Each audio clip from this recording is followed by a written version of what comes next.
Kembali bersama kami di Prime Market Highlights. Pemirsa, pemerintah resmi menerbitkan Peraturan Menteri Keuangan Nomor 37 Tahun 2025 yang mewajibkan pungutan pajak penghasilan atau PPh bagi penjual di marketplace. Ya, Direktur Peraturan Perpajakan Ditjen Pajak memastikan bahwa pungutan ini bukanlah pajak baru.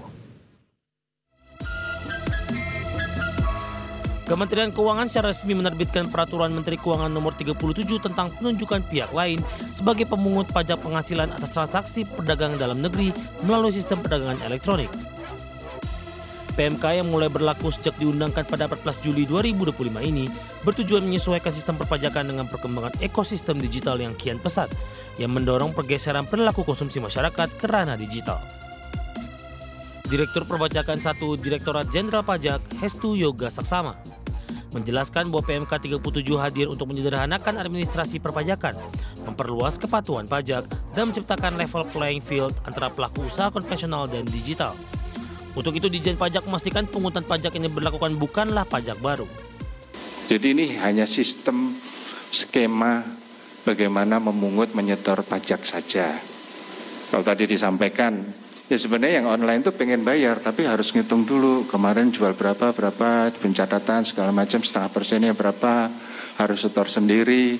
Nah, dengan PMK ini kita minta marketplace untuk memungut dan kemudian menyetor. Berapa yang disetor, kita flatkan saja sesuai tarif yang final tadi. Dalam ketentuan baru ini, marketplace ditunjuk sebagai pemungut PPh pasal 22 atas transaksi yang dilakukan merchant dalam negeri.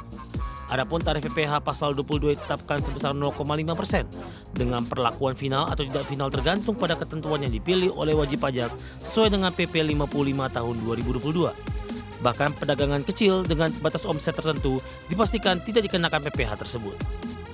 Dari Jakarta, Raharjo Patmo, ADX Channel. Pemirsa, Direktorat Jenderal Bea dan Cukai melaporkan realisasi penerimaan kepabeanan dan cukai sepanjang semester 1 2025 tercatat mencapai 147,5 triliun rupiah. Angka ini telah mencapai 48,9% dari target APBN yang mencapai 301,6 triliun rupiah. Realisasi penerimaan kepabeanan dan cukai sepanjang semester 1 2025 tercatat mencapai 147,5 triliun rupiah. Angka ini menurut Direktorat Jenderal Bea dan Cukai telah mencapai 48,9% dari target APBN yang mencapai 301,6 triliun rupiah. Direktur Jenderal Bea dan Cukai Jaka Budi Utama mengatakan perolehan tersebut tumbuh 9,9% dibandingkan periode yang sama pada tahun lalu yang mencapai 134,2 triliun rupiah. Peningkatan ini khususnya pada penerimaan bea keluar dan cukai. Dari sisi bea keluar, tercatat setoran mencapai 14,7 triliun rupiah, tumbuh 81,1% dibandingkan tahun 2024. Kemudian, penerimaan cukai mencapai 109,2 triliun rupiah atau tumbuh 7,3% secara tahunan.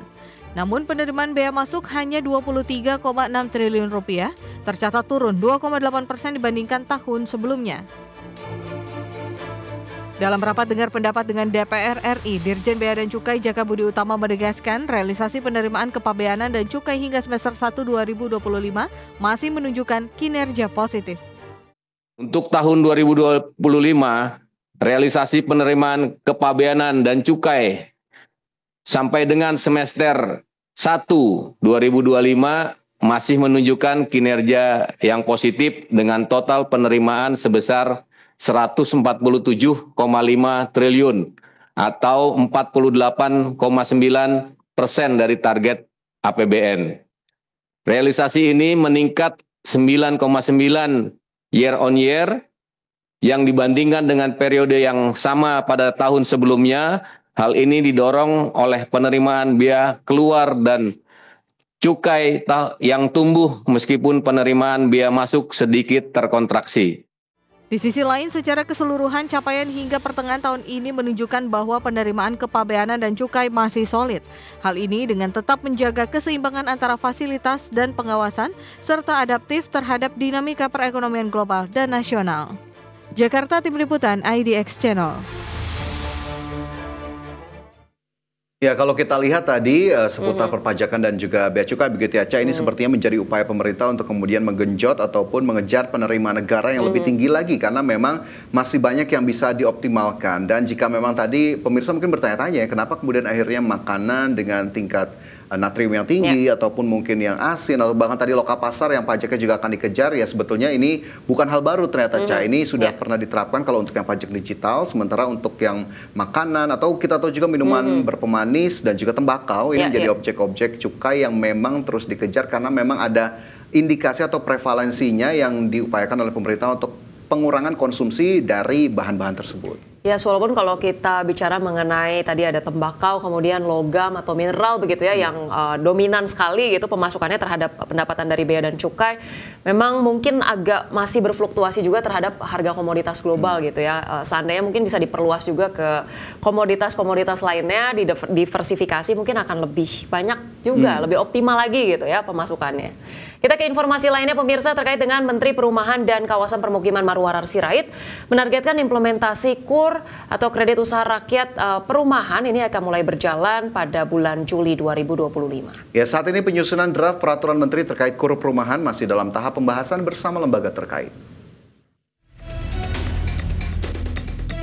Menteri Perumahan dan Kawasan Permukiman Marwarar Sirait menargetkan penyusunan peraturan menteri terkait kredit usaha rakyat atau KUR perumahan bisa diselesaikan akhir bulan depan. Beberapa lembaga yang turut serta menyusun draft peraturan menteri tersebut diantaranya Himpunan Bank Milik Negara atau Himbara, Perbankan Penyalur KPR FLPP, serta Kementerian Keuangan dan Kementerian BUMN. ARA mengklaim KUR perumahan merupakan bentuk komitmen pemerintah untuk mendukung pelaksanaan program 3 juta rumah. Nantinya fasilitas KUR perumahan tak hanya diberikan pada perorangan, namun juga dipersiapkan bagi UMKM untuk membangun sektor perumahan. Ya, memang udah diminta, udah diputuskan harus akhir Juli. Kami berusaha untuk bisa akhir Juli ini bisa selesai.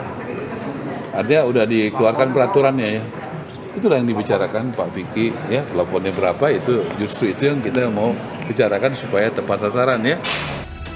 Pemerintah berharap KUR perumahan akan memberikan dampak terhadap ekonomi dan dapat memacu daya saing skala usaha di sektor infrastruktur. Jakarta, Riken Wardia, Dex Channel. Kita ke informasi berikutnya, pemirsa. PT Pertamina Persero sukses membawa piagam penghargaan IDX Channel ESG Awards 2025. Ya, PT Pertamina berhasil membawa penghargaan melalui kategori khusus sektor pertambangan dan energi.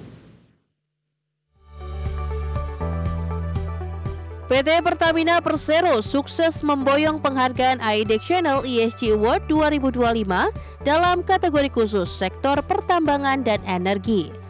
Diterima oleh manajer Media Communication Corporate Secretary Pertamina, Robert Marcelino Firiza. PT Pertamina Persero memastikan diri menjadi perusahaan yang tidak hanya menjamin ketersediaan energi nasional, melainkan menjadi perusahaan global yang menerapkan prinsip environmental, social, and governance atau ESG secara berkelanjutan di seluruh lini bisnisnya.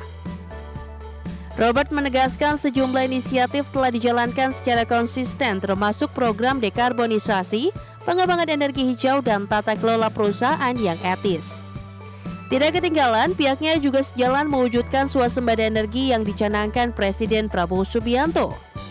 Dalam rangka menempatkan posisi kami sebagai salah satu perusahaan BUMN, khususnya di bidang energi, tentu ESG ini menjadi sesuatu yang sangat challenging. Kita punya banyak inisiatif untuk ESG, dari mulai dekarbonisasi, kemudian kita juga mengembangkan diversity, kita juga mendorong terus tentang governance atau tata kelola yang etis untuk bisnis perusahaan. Di samping kita juga tetap harus menjaga stabilitas ketersediaan swasembada energi untuk masyarakat. Dan ini kita lakukan juga memenuhi unsur-unsur ESG di sana, dengan salah satu buktinya adalah kita juga memproduksi produk-produk Pertamina, produk-produk BBM yang juga mengutamakan green product. Di sisi lain, sejumlah pengembangan energi hijau Pertamina juga mengembangkan produk-produk ramah lingkungan seperti Pertamax 95 atau Green Pertamax, serta Sustainable Aviation Fuel atau SAF untuk sektor penerbangan.